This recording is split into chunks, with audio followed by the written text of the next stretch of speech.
The Almaden Lab has become famous for its work on computer-human interface technology. Customers, consultants, and media have hailed its contributions, including the track-point cursor control, the innovations which allow the ThinkPad to be used with an overhead projector, query by image content, a new way to store and process data using visual information, and its work on digital libraries and video on demand. These technologies not only add luster to the research division, they are key to product development and generate additional revenue through patent licenses. The lab is also becoming famous through its annual New Paradigms for Using Computers conferences. For the past 3 years, more than 100 of the most prominent researchers from universities and industry nationwide have attended the conference. Increasingly, the emphasis is shifting to the user. How do you make it easier to use computers? How do you make it fun? How do you make it so the computers don't intrude on the consciousness of the user quite as much, where the user is thinking about doing their task rather than dealing with the computer?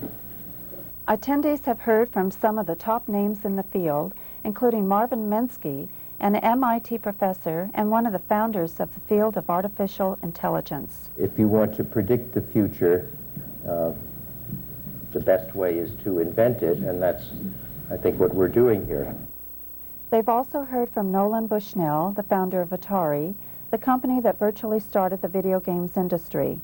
We've created a low-latency game playing network that will be deployed this fall, in which we will have, by July of next year, over 35 to 50 million households illuminated with a wireless game playing system that we will be able to deliver a wireless modem for under $50 retail and 20 hours a month for $9.95 and unlimited gameplay for $35 a month, which is $5 below the cable TV churn number. Douglas Engelbart, one of computing's true pioneers, has also been a conference speaker. He invented the mouse and developed an early version of hypertext. The whole infrastructure about improvement that turns out to be important. So these are all sort of integrated into what I call a paradigm map. We start with saying the objective that's been pursued for a long time is high-performance organizations. And it's really, to me, it was the collective capability of organizations to cope with complexity and urgency that's been my dominant professional motivation all through the years. Rock musician Todd Rundgren has spoken about using computers for a new artistic concept he calls interactive music.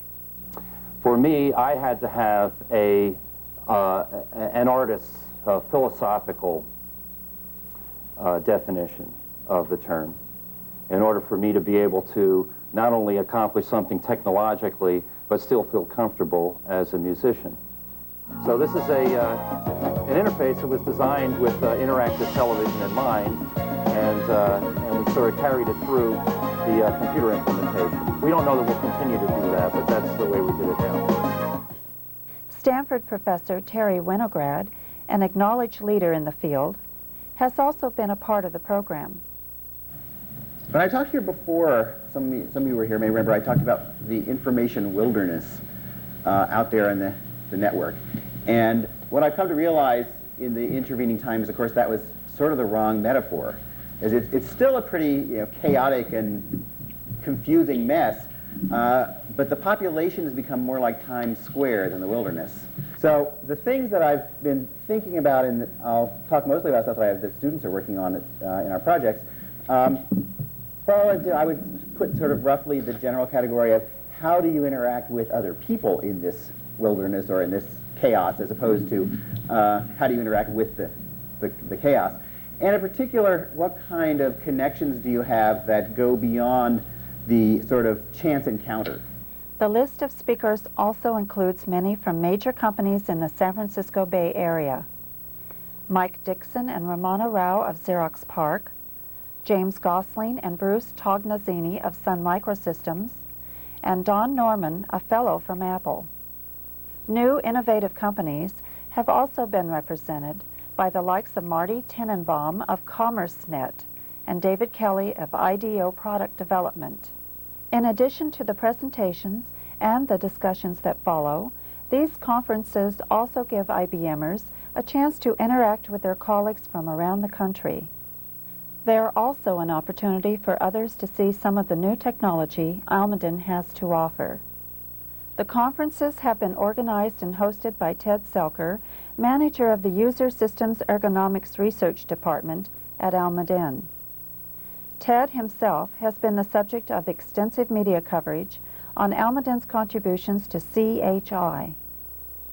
I'm really honored by the kind of group that we've been able to bring together. You know, the goal of this meeting, in my view, is, as the abstract says, to get people to remember and realize that we are a community of people that are always working on things that we find ourselves getting courage from other people working on them.